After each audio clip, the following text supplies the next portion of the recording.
10 first aid mistakes explained by a professional. When someone's in danger, of course, people rush to help. But even if these good Samaritans mean well and are being very brave and selfless, they can end up putting the victim in even more danger if they don't know how to properly administer first aid. That's why it's crucial to avoid these 10 common and very dangerous mistakes and learn what you should do instead. Be sure to click that subscribe button and turn on post notifications to join the bright side of life.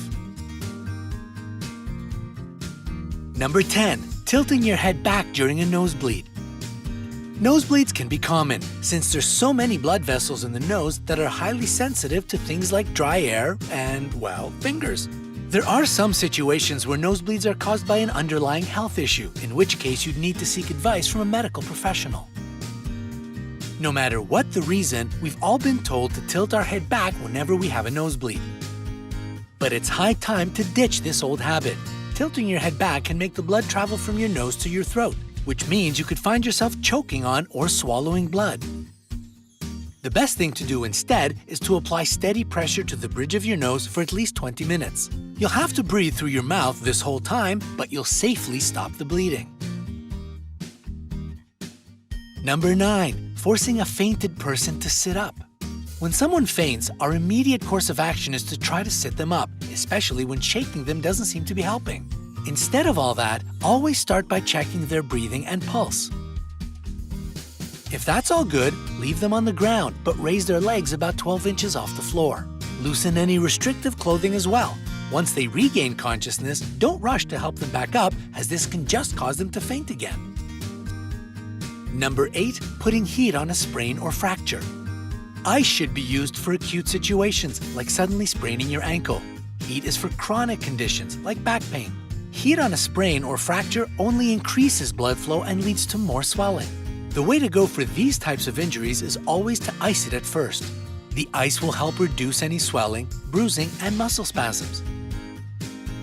Never place an ice pack directly on your skin, and be sure to leave it on for at least 20 minutes. Number 7. Trying to remove debris from your body. If you step on some glass, for example, your gut reaction will be to pull those shards out of your skin yourself.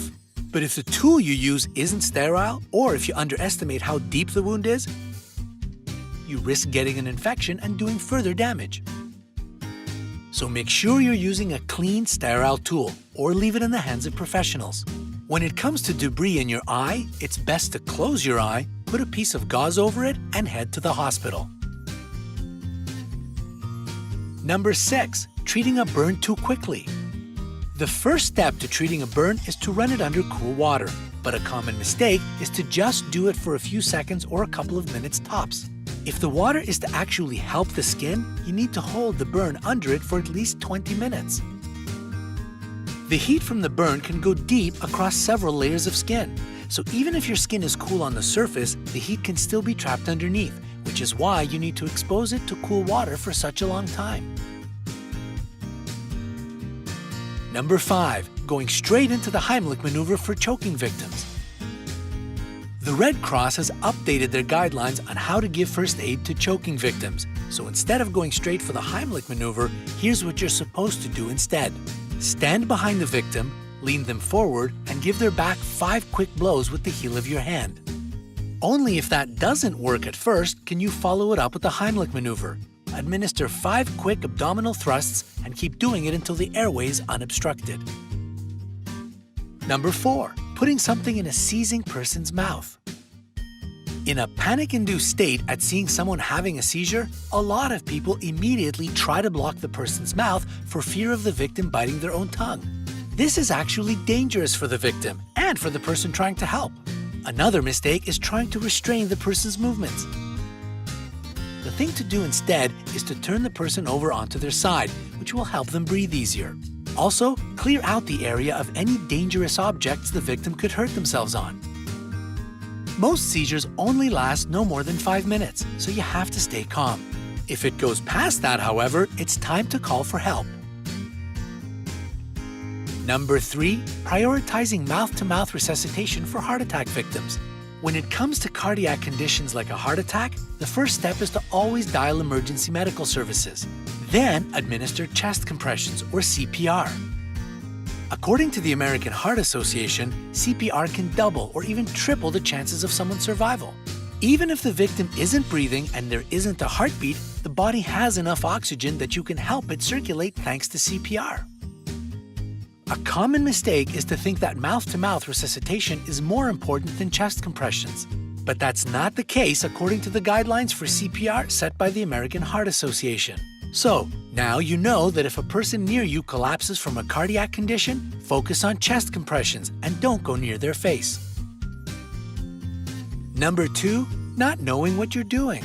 Again, good Samaritans mean well when it comes to helping someone in an emergency situation. But if you don't know how to, for instance, administer CPR or the Heimlich maneuver correctly, you can end up doing more harm than good. For example, someone might try to give CPR and forget that you have to tilt the victim's head back to keep the airway open. That can be a very dangerous blunder. That's why the first line of action in all serious first aid situations is to call for help and let a professional guide you through what you need to do. Number 1, using a tourniquet for a bleeding wound. Yes, tourniquets can stop a person from bleeding, but it's not a fix-all solution for any type of wound. If someone has a deep wound in their arm or leg, applying a tourniquet can stop the blood flow to the entire limb, which can actually starve the tissues of oxygen and possibly lead to amputation. Using a tourniquet should never be the first choice. You know by now that your first course of action should be to call for an ambulance. While they're on their way, apply downward pressure with your hands onto a major wound that's bleeding out. If you have sterile gauze, then use it so that you don't transfer bacteria from your hands to the wound. This method can even stop bleeding from a large vein or artery. Once the bleeding has stopped, wrap the wound securely with gauze. Only use a tourniquet if, after all this, there's still uncontrolled bleeding. But by this time, the paramedics should be close. Have you ever had to administer first aid to someone? Let us know in the comments below. Don't forget to give this video a like, share it with your friends, and click subscribe to stay on the bright side.